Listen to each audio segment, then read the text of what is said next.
ಚುನಾವಣೆ ಸರ್, ಉಪಚುನಾವಣೆಯಲ್ಲಿ ನಮಗೆ ಎರಡೂ ಕಡೆ Bagalkot as well as Davanagere ಭಾಳ ದೊಡ್ಡ ಮಟ್ಟದ ದೊಡ್ಡ ಅಂತರದಲ್ಲಿ ಜಯವನ್ನು ನಾವು ಕಾಣ್ತೀವಿ.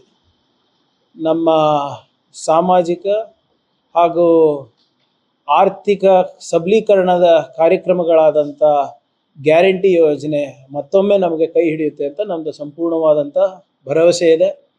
ಶಾಮನೂರು ಶಿವಶಂಕರಪ್ಪ ಸಾಹೇಬರ ಸೇವೆಗೆ ಜನರು ಸಮರ್ಥಿಗೆ ಆಶೀರ್ವಾದ ಮಾಡ್ತಾರಂತನೂ ಕೂಡ ನನಗೆ ಸಂಪೂರ್ಣ ನಂಬಿಕೆ ಇದೆ. ಅದೇ ರೀತಿ ಮೇಟಿಯವರ ಸೇವೆಗೆ ಉಮೇಶ್ ಅವರ ಕೈ ಹಿಡಿತಾರೆ ಅಂತ ಕೂಡ ನನ್ನ ಸಂಪೂರ್ಣವಾದಂಥ ನಂಬಿಕೆ ನಂದಾಗಿದೆ.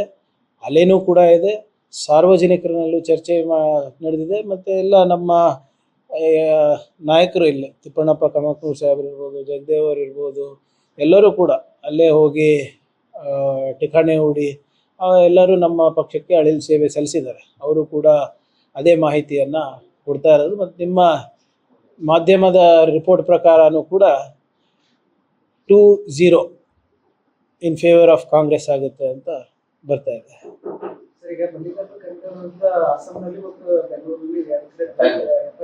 ಮಾಡಲಿ RSS ಅವ್ರು ಯಾಕೆ ಮಾಡ್ತಾ ಇಲ್ಲ? RSS ತಾನೇ ಕೊಡಲಿ, ಅವ್ರ ಲೆಟರೇಟಲ್ಲಿ ರಿಜಿಸ್ಟ್ರೇಷನ್ ಇದ್ದರೆ. ಅವರೇ ಹೇಳ್ತಾ ಇದ್ದಾರೆ, ಮೋಹನ್ ಭಾಗವತ್ ಅವರು ಹೇಳಿದ್ದಾರೆ, ನಮ್ಗೆ ಯಾರ್ದು ಸಹಕಾರ ಬೇಕಾಗಿಲ್ಲ, ನಾವೇ ಎಲ್ಲ ನಾವು ನೋಡ್ಕೋತೀವಿ ಮಾಡ್ಕೋತೀವಿ ಅಂತ. ಮಾಡ್ಕೊಳ್ಳಿ.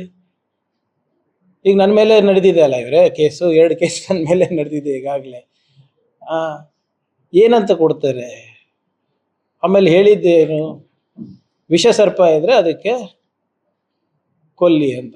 ಈ ಯಾರಾದರೂ ನೀವು ವಿಷ ಸರ್ಪ ನೋಡಿದ್ರೆ ಅದಕ್ಕೆ ಹಾಲು ಕುಡಿಸ್ತೀರ ನೀವು?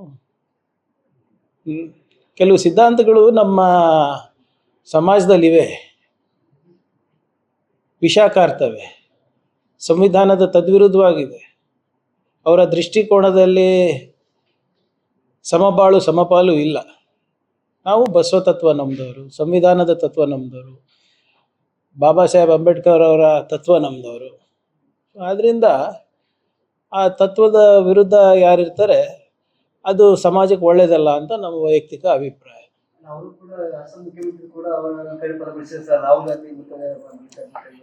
ನೋಡಿ, ಅಸ್ಸಾಂ ಮುಖ್ಯಮಂತ್ರಿ ಸೋಲ ಭೀತಿನಲ್ಲಿ ಪಾಪ ಏನೇನೋ ಹೇಳಿದ್ದಾರೆ. ಹೇಮಂತ್ ಶರ್ಮಾ ಬಿಸ್ವಾಸ್ ಅವರ ಡ್ಯಾಡಿ ಇದ್ದಾರಲ್ಲ, ನರೇಂದ್ರ ಮೋದಿ ಅವರು, ಅವರೇ ಖರ್ಗೆ ಸಾಹೇಬ್ರಿಗೆ ಉತ್ತರ ಕೊಡೋಕ್ಕಾಗ್ತಾ ಇಲ್ಲ ಪಾರ್ಲಿಮೆಂಟ್ನಲ್ಲಿ. ಪಾಪ ಇವ್ರೇನು ಕೊಡ್ತಾರೆ? ಎಲ್ಲಾದರೂ ಬೇರೆ ಯಾವುದೋ ಇಲ್ಲಿವರೆಗೂ ಖರ್ಗೆ ಸಾಹೇಬ್ರು ಇರ್ಬೋದು, ರಾಹುಲ್ ಗಾಂಧಿ ಅವರು ಪಾರ್ಲಿಮೆಂಟ್ನಲ್ಲಿ ಅಥವಾ ಹೊರಗಡೆ ಯಾವುದಾದ್ರೂ ಒಂದು ಅಂಶ ಕೊಡಿ.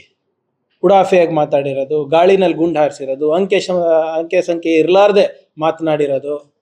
ಇವರಿಗೆ ನೋಡಿ, ನಮ್ಮ ಪ್ರಶ್ನೆಗಳಿಗೆ ಉತ್ತರ ಇಲ್ಲ ಅಂದಾಗ ಅಟೆನ್ಷನ್ನ ಡಿವಿಯೇಟ್ ಮಾಡಲಿಕ್ಕೆ ವೈಯಕ್ತಿಕ ವಿಚಾರಗಳು ಮಾಡ್ತಾರೆ ಇವರು. ಇವ್ರದ್ದು ಹಳೆ ಚಾಳಿ ಅಲ್ಲ. ಹೂ ಇಸ್ ಹೇಮಂತ ಸರ್ವ ಬಿಸ್ವಾಸ್? ಇಲ್ಲಿ ಕಾಂಗ್ರೆಸ್ನಲ್ಲಿದ್ದರು, RSS ಟ್ರೈನಿಂಗ್ ಪಡೆದಿದ್ದಾರೆ, ಅಲ್ಲಿ ಹೋಗಿದ್ದಾರೆ. ಅವ್ರ ಮನೆಯವ್ರಿಗೆ 3 ಪಾಸ್ಪೋರ್ಟ್ ಇದೆ ಅಂತ ಹೇಳ್ತಾ ಇದ್ದಾರೆ. ಇವ್ರು ದೇಶಭಕ್ತಿ ಬಗ್ಗೆ ಮಾತಾಡ್ತಾರೆ. ಅಸ್ಸಾಮಿಂದ ಬಾಂಗ್ಲಾದೇಶಿಗಳು ಕರ್ನಾಟಕಕ್ಕೆ ಬರ್ತಾ ಇದ್ದಾರೆ ಅಂತ ಹೇಳ್ತಾ ಇದ್ದಾರೆ. ಇವ್ರೇನು ಕತ್ತೆ ಕಾಯ್ತಾ ಇದ್ದಾರನಪ್ಪ, ಇವ್ರು ಹೋಮ್ ಮಿನಿಸ್ಟರು ಮತ್ತು ಚೀಫ್ ಮಿನಿಸ್ಟರ್ ಅವರು. ಅದರಿಂದ ಇವರೆಲ್ಲ ಹತಾಶರಾಗಿದ್ದಾರೆ. ಇವರಿಗೆಲ್ಲ ಈಗ ಜನ ತಕ್ಕ ಪಾಠ ಕಲಿಸ್ತಾರೆ ಇವರಿಗೆಲ್ಲ.